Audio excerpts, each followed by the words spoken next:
सोलापूर जिल्हा परिषद व पंचायत समिती निवडणुकांच्या पार्श्वभूमीवर काँग्रेस पक्षाने संघटनात्मक तयारीला वेग दिला असून जिल्ह्यातील सर्व तालुके व मतदारसंघातील इच्छुक उमेदवारांच्या मुलाखती यशस्वीरित्या पार पडल्या।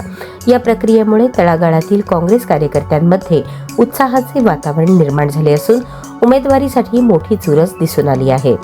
14 जानेवारी रोजी सकाळी अक्कलकोट, दुपारी मंगळवेढा व पंढरपूर आणि सायंकाळी मोहोळ या 4 तालुक्यातील इच्छुक उमेदवारांच्या मुलाखती त्याच तालुक्यात घेण्यात आल्या। त्यानंतर 15 जानेवारी रोजी दक्षिण सोलापूर व उत्तर सोलापूर तालुक्यातील उमेदवारांच्या मुलाखती काँग्रेस भवन सोलापूर येथे पार पडल्या। 16 जानेवारी रोजी माढा लोकसभा मतदारसंघातील माळशिरस, सांगोला, करमाळा, माढा आणि बार्शी विधानसभा मतदारसंघातील इच्छुक उमेदवारांच्या मुलाखती त्याच तालुक्यात घेण्यात आल्या।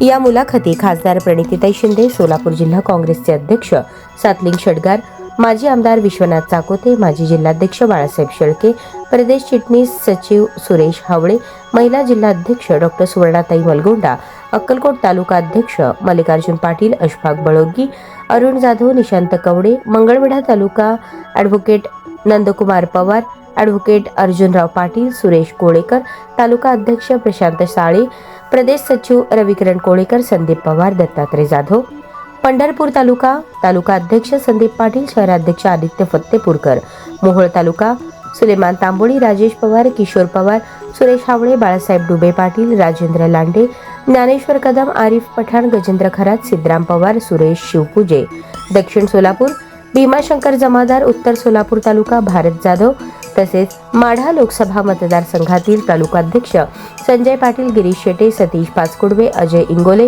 राजकुमार पवार, विजय साळुंखे, बाळासाहेब मगर आदी जिल्हास्तरीय व तालुकास्तरीय प्रमुख नेत्यांची उपस्थिती होती। मुलाखती दरम्यान प्रत्येक इच्छुक उमेदवाराची प्रतिमा, समाजातील कामातील सहभाग, गट व गणात येणाऱ्या गावांची माहिती, मागील कामगिरीचा आढावा, स्थानिक जनसंपर्क, सामाजिक गणिते, संघटनात्मक ताकद आणि पक्षनिष्ठा या मुद्द्यांवर सखोल चर्चा करून माहिती घेण्यात आली। उमेदवारांची जनाधार क्षमता आणि कार्यकर्त्यांशी असलेले संबंध देखील महत्त्वाचे निकष मानले गेले। यावेळी इच्छुक उमेदवारांना मार्गदर्शन करताना खासदार प्रणितीताई शिंदे म्हणाल्या, काँग्रेसचे जास्तीत जास्त जिल्हा परिषद व पंचायत समिती सदस्य निवडून आणणे हेच आमचे ध्येय आहे। आले किती गेले किती याचा विचार न करता प्रत्येक कार्यकर्त्याने पूर्ण ताकदीने निवडणुकीत उतरले पाहिजे। संघटनेची एकजूट हेच काँग्रेसचे खरे सामर्थ्य आहे। कोणतीही अडचण किंवा आव्हान आले तरी आपण योग्य मार्गावर ठाम राहून पक्ष आणि कार्यकर्त्यांची ताकद वाढवली पाहिजे। काँग्रेस ही जनतेच्या आणि शेतकऱ्यांच्या प्रश्नांसाठीची लढाऊ शक्ती असून सत्तेसाठी नव्हे तर सामान्य जनतेच्या हक्कांसाठी संघर्ष करणारी चळवळ आहे। या संदर्भात बोलताना जिल्हाध्यक्ष सातलिंग शेटगार म्हणाले, इच्छुक उमेदवारांनी मांडलेल्या मागण्या, सूचना आणि आतापर्यंत केलेल्या कार्याचा संपूर्ण अहवाल पक्षश्रेष्ठींकडे पाठवण्यात येईल। पक्षश्रेष्ठी योग्य तो निर्णय घेतील। ज्याला उमेदवारी मिळेल त्या उमेदवाराच्या पाठीशी संपूर्ण काँग्रेस एकदिलाने उभी राहील।